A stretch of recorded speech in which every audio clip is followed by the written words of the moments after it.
नमो तस्सा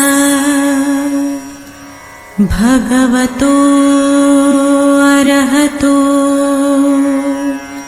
सम्मा शांति, करुणा सम्बुद्धस्स। और मैत्री का संदेश देने वाले महाकारुणिक भगवान गौतम बुद्ध को सबसे पहले पंचांग प्रणाम।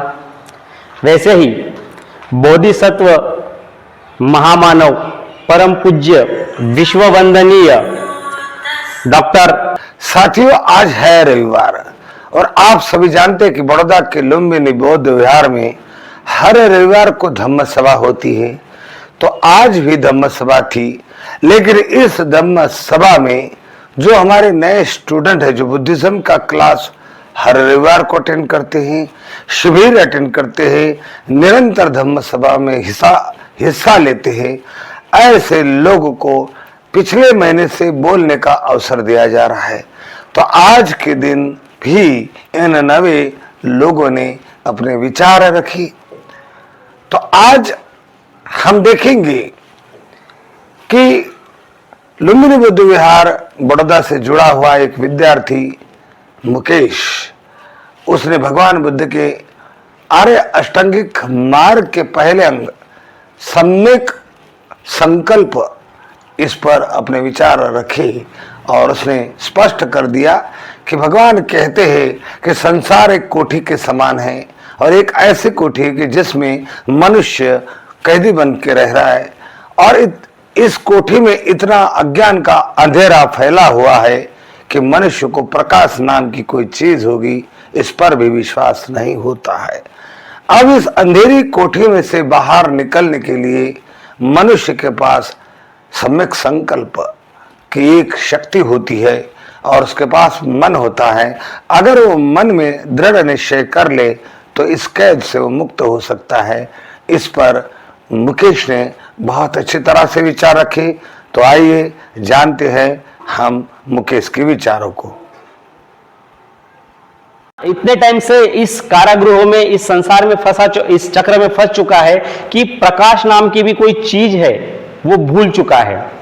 तो जब भी उसको प्रकाश दिखाई देता है, वापस से उसको वो अंधकार उसके मन में छा जाता है और जो प्रकाश की रोशनी है उसी पूरी तरह से दिखाई नहीं देती। तो इस चक्र में मनुष्य इस दुख के चक्र में फंसा हुआ है। भगवान बुद्ध कहते हैं कि हमारा जो मन है वो एक ऐसी चीज है कि जिसने ये अंधकार बनाया हुआ है और ये मन के द्वारा ही हम इस अंधकार से बाहर निकल सकते हैं और प्रकाश की रोशनी में जा सकते हैं। तो एक शक्ति है जो हर इंसान के अंदर, हर मनुष्य के अंदर है, वो है संकल्प की शक्ति, जिसे हम मनोबल कहते हैं। इस शक्ति को अगर सही से इस्तेमाल किया जाए, सही से मार्गदर्शन किया जाए, तो जो इंसान इस दुख के चक्र में, इस अंधकार में फंसा हुआ है, तो वो अपने आप को बाहर निकाल सकता है, अपने आप को स्वतंत्र कर सकता है। तो ये शक्ति जो है हर एक इंसान के अंदर मौजूद है। तो इस शक्ति को सिर्फ जागरूक करना है हमें, और इंसान जो मन ने जो अंधकार बनाया है, वही मन इस अंधकार से प्रकाश की ओर मनुष्य को ले जा सकता है। तो भगवान बुद्ध कहते हैं कि हर एक व्यक्ति अपने मन के द्वारा इस अंधकार में फंसा हुआ है। तो इस सम्यक दृष्टि जो है, तो इसका अंतिम उद्देश्य क्या है? इसका अंतिम उद्देश्य है कि जो इंसान के अंदर जो अविद्या है, जो अविद्या यानी एक ऐसी चीज जो इंसान को, जैसे दुख है या हम चार आर्य सत्यों की बात करते हैं, इस पर इंसान को विश्वास नहीं होने देती कि ऐसी भी कोई चीज है। तो ये अविद्या ही है, इसको हटाना पड़ेगा। जब तक ये हटेगी नहीं, और ये कैसे हटेगी? आपकी सम्यक दृष्टि से हटेगी। तो सम्यक दृष्टि जो है उसका सीधा सा सिंपल सा अर्थ है कि आप जो भी अंधविश्वास है, जो भी क्रियाकांड है, जो भी पाखंड है, उसको आपको तर्क की बुद्धि से देखना पड़ेगा, उसको जागरूक अवस्था से देखना पड़ेगा। तभी आप आपके दुखों से मुक्त हो सकते हो, तभी आप इस अंधकार से, इस भवचक्र से बाहर निकल सकते हो। तो सीधा सा अर्थ है सम्यक दृष्टि का कि अंधविश्वास, औलिकता का त्याग करना है। कोई भी ऐसी चीज, कोई भी ऐसी मिथ्या धारणा जो एक कल्पना मात्र से बनी हो, जो अनुभव पे आधारित ना हो, उसे आपको त्याग देना है। जो भी शास्त्रों की पवित्रता दिखाते हैं तो उसको आपको तर्क से देखना है कि वो सही है या गलत है। तो आपको पता चल जाएगा कि वो सिर्फ एक ढोंग है, वो एक किसी भी ऐसी बुनियाद पर बना हुआ नहीं है। सब पाखंडवाद, अंधविश्वास आपको साफ नजर आ जाएगा जब आप तार्किकता से सोचोगे।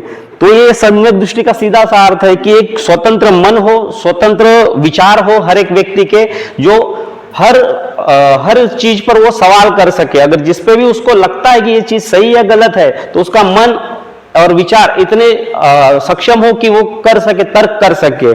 तो दो तरह की दृष्टि के बारे में बताया जाता है, एक होती है योग्य दृष्टि, या दूसरी होती है अयोग्य दृष्टि, जिसे मिथ्या दृष्टि कहते हैं, जो एक कमजोर होती है। ठीक है, तो हर एक व्यक्ति अपने ध्यान से, मेडिटेशन से उस दृष्टि को सशक्त किया जा सकता है, उसे जाना जा सकता है। तो जो व्यक्ति अपनी दृष्टि को ध्यान से, साधना से मजबूत बना लेता है, सक्षम बना लेता है, उसे सत्य और आर्य व्यक्ति कहा जाता है, जो अपने आप के ऊपर काम करता है। तो वो व्यक्ति इस भवचक्र से, इस दुख के जो भी भवसागर है, इससे बाहर आ सकता है। इस तरीके से हम अपनी सम्यक दृष्टि से हर एक चीज को जान सकते हैं, समझ सकते हैं। ऐसे भगवान ने हमारे आर्य अष्टांगिक चीजों के 8 मार्ग है, उनके बारे में बताया, जिसमें से मैंने एक सम्यक दृष्टि के बारे में आप लोगों को यहाँ पे बताया। बाकी जो है हम जैसे जैसे अगले रविवार को जाएंगे, वैसे वैसे एक एक चीज के बारे में समझते जाएंगे। तो यहाँ पे मैं अपनी वाणी को विराम देता हूँ। Thank you very much sir. Mukesh भाई, आपने बहुत अच्छे से हमने आर्य अष्टांगिक मार्ग में से एक मार्ग सम्यक दृष्टि पे जो आपने प्रकाश डाला है, उससे हमें बहुत कुछ सीखने मिला है कि दृष्टि इन द सेंस कि हमें जो चीज़ें देखनी है वो चीज़ों को ही सम्यक दृष्टि से देखनी है। कि हम कई बार ऐसा कर देते हैं कि मिथ्या दृष्टि, जैसे आपने कहा कि जैसी चीज़ें होती है हम उसको वैसे नहीं देखते, हमारे पूर्वानुमान कहीं कहीं बीच में आ जाते हैं, हमारे जो दिमाग में डिफाइलमेंट्स होते हैं किसी चीज़ को देखकर या किसी व्यक्ति को देखकर कि ये व्यक्ति हमने देखा तो वो व्यक्ति ऐसा ही सोचता है या फिर वो ऐसा ही करता है, हमारे दिमाग में वो बैठा हुआ होता है। और वो बाई चांस अच्छे भी कर्म कर रहे हो, फिर भी हम उसे उसी नजरिए से देखते हैं कि ये तो ऐसा ही व्यक्ति है, इसलिए वो वैसा ही कर रहा होगा। पर कई बार वो हो सकता है कि वो अच्छे कर्म भी कर रहे हो। इसलिए हमेशा सम्यक दृष्टि होनी चाहिए, सोच विचार के देखना चाहिए चीजों को, पहले पूर्व अनुमान से नहीं, पर जो जैसी है दृष्टा भाव से, समता भाव से चीजों को देखना ही बहुत अच्छी बात होती है। सो ये चीज बहुत अच्छे से हमें समझ आ गई आपकी वजह से, आपने जो जिस हिसाब से हमें समझाया। So thank you very much. And आज का हमारा कार्यक्रम बहुत अच्छी तरीके से परिपूर्ण हो रहा है। सबसे पहले हमने पंचशील की गाथा की, पंचशील के बाद हमने 15 से 20 मिनट के लिए मेडिटेशन किया, आनापान सती, जिससे हमारा मन ध्यान हमारा एकाग्रित हुआ कि हमने ब्रीदिंग पे फोकस किया। उसके बाद विनीत भाई ने बहुत ही अच्छे से आर्य अष्टांगिक मार्ग को बहुत ही संक्षिप्त में 8 के 8 आर्य अष्टांगिक मार्ग को समझाया। उसके बाद मधुकर आयरे जी, जिनकी वजह से हमें पता चला कि जो हम बोलते हैं, जो हम वंदना बोलते हैं, बुद्ध पूजा बोलते हैं, भीम स्मरण बोलते हैं, तो उसका अर्थ क्या होता है, वो अर्थ हमें समझ आया। जिस वजह से अभी हम नेक्स्ट टाइम जब भी बोलेंगे तो वो अर्थ को ध्यान में रखते हुए हम बुद्ध वंदना लेंगे, जिससे जो हम बोलते हैं वो एक्चुअल में फील करते हुए हम बोल पाए। उसके बाद आर्य अष्टांगिक मार्ग में से महत्वपूर्ण मार्ग जो कि है सम्यक दृष्टि, जो मुकेश भाई ने बहुत ही सरलता से समझ में आ जाए ऐसी वाणी का उपयोग करते हुए हमें समझाया। और अभी हमारे पास समय की थोड़ी सी कमी है, अदरवाइज जो हमने सम्यक वाणी पहले संडे जो हमने सीखा था उसी का हम चिंतन करने वाले थे, ग्रुप डिस्कशन करने वाले थे, जिसमें हम बताते कि सम्यक वाणी में 4 वाणी होती है।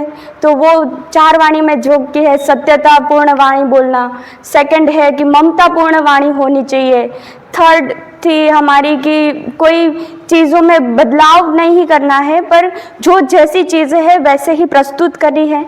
फोर्थ था कि सामंजस्य, मतलब अगर कोई किसी चीज, कोई दो व्यक्तियों के बीच वैर भाव है तो उसमें हम कैसे एकजुटता ला सकते हैं और उनको कैसे हम एकजुट कर सकते हैं, ऐसी वाणी का यूज़ करना है, ना ही कि हम ऐसी वाणी का यूज़ करें कि जिससे किसी और के बीच मन भेद और बढ़े, ऐसी नहीं पर एकजुटता बढ़े, ऐसी वाणी का यूज़ करना है। तो इसमें से आपने किस किस वाणी का या फिर कैसे उसको अपने जीवन में अपनाया और वो अपनाते हुए आपको क्या अपनी नॉर्मल निजी लाइफ में दिक्कतें आई और वो दिक्कतों को कैसे सॉल्व किया जा सकता है, इस विषय पर हम चर्चा करने वाले थे, पर अभी थोड़ा सा समय की कमी है, 12 बज चुके हैं, इसलिए हम यहीं पे इसको विराम देंगे। और आज का संडे का प्रोग्राम बहुत ही अच्छे से परिपूर्ण हुआ है, इसलिए और आप यहाँ पे उपस्थित हुए हैं,